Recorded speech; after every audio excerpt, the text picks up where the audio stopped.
c'est l'histoire d'un meurtre, c'est l'histoire d'une traque. Un groupe d'hommes, qui s'ennuyaient visiblement, décide d'aller chasser le loup en forêt. Ils cherchent ses traces toute la nuit, pas à pas. Ils s'enfoncent dans les bois et finissent par trouver toute une petite famille. Le loup, la louve et ses 2 louveteaux qui jouaient paisiblement. Quand le loup aperçoit les chasseurs, il comprend vite qu'il est perdu et décide de se sacrifier, de faire diversion pour permettre à la louve et au louveteau de s'enfuir. Il attaque le chien d'un des chasseurs et le tue. Les chasseurs lui tirent dessus, lui plantent leurs couteaux dans les flancs et le loup finit par périr sans un cri.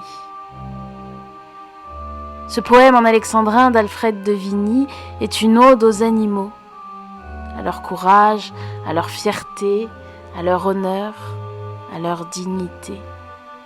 Comment ne pas être tenté de l'opposer à la cruauté des hommes? Tuer pour le plaisir. Quel oxymore.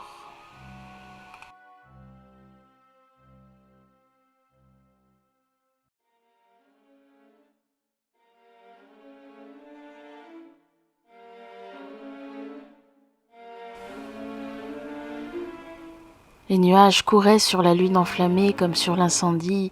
On voit fuir la fumée et les bois étaient noirs jusque à l'horizon. Nous marchions sans parler, dans l'humide gazon, dans la bruyère épaisse et dans les hautes brandes, lorsque sous des sapins pareils à ceux des Landes, nous avons aperçu les grands ongles marqués par les loups voyageurs que nous avions traqués. Nous avons écouté, retenant notre haleine et le pas suspendu. Ni le bois, ni la plaine ne poussaient un soupir dans les airs.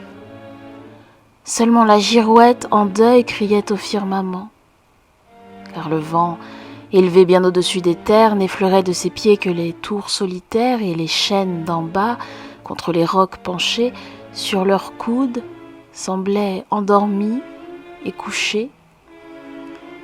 Rien ne bruissait donc. Lorsque, baissant la tête, le plus vieux des chasseurs qui s'était mis en quête à regarder le sable en s'y couchant, bientôt, lui que jamais ici on ne vit en défaut, a déclaré tout bas que ces marques récentes annonçaient la démarche et les griffes puissantes de 2 grands loups cerviers et de 2 louveteaux.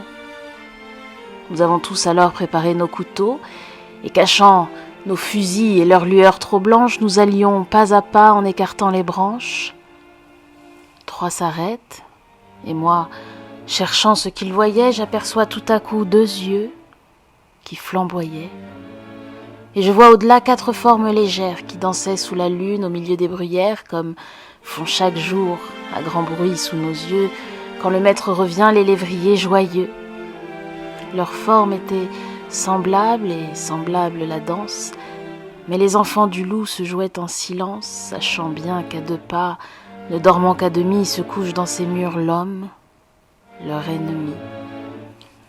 Leur père était debout et plus loin, contre un arbre, sa louve reposait comme celle de marbre qu'adoraient les Romains et dont les flancs velus couvaient les demi-dieux Rémus et Romulus. Le loup vient et s'assied, les 2 jambes dressées par leurs ongles crochus dans le sable enfoncé. Il s'est jugé perdu, puisqu'il était surpris, sa retraite coupée et tous ses chemins pris, alors il a saisi, dans sa gueule brûlante, du chien le plus hardi la gorge pantelante et n'a pas desserré ses mâchoires de fer, malgré nos coups de feu qui traversaient sa chair et nos couteaux aigus qui, comme des tenailles, se croisaient en plongeant dans ses larges entrailles, jusqu'au dernier moment où le chien étranglé est mort longtemps avant lui, sous ses pieds, à rouler. Le loup le quitte alors et puis il nous regarde. Les couteaux lui restaient au flanc jusqu'à la garde, le clouaient au gazon tout baigné dans son sang. Nos fusils l'entouraient en sinistre croissant.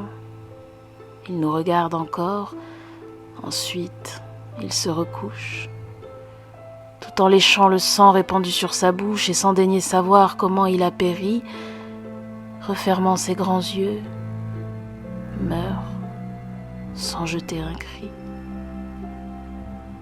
J'ai reposé mon front sur mon fusil sans poudre, me prenant à penser, et n'ai pu me résoudre à poursuivre sa louve et ses fils qui, tous trois, avaient voulu l'attendre et, comme je le crois, sans ces deux louveteaux, la belle et sombre veuve ne l'eût pas laissé seule subir la grande épreuve, mais son devoir était de les sauver, afin de pouvoir leur apprendre à bien souffrir la faim, à ne jamais entrer dans le pacte des villes que l'homme a fait avec les animaux serviles qui chassent devant lui pour avoir le coucher, les premiers possesseurs du bois et du rocher. Hélas, ai-je pensé, malgré ce grand nom d'homme, que j'ai honte de nous, débiles que nous sommes. Comment on doit quitter la vie, et tous ces mots, c'est vous qui le savez, sublimes animaux. À voir ce que l'on fut sur terre et ce qu'on laisse, seul le silence est grand. Tout le reste est faiblesse. Ah, je t'ai bien compris, sauvage voyageur, et ton dernier regard m'est allé jusqu'au cœur. Il disait, si tu peux, fais que ton âme arrive, à force de rester studieuse et pensive, jusqu'à ce haut degré de stoïque fierté où, naissant dans les bois, j'ai tout d'abord monté. Gémir, pleurer, prier est également lâche.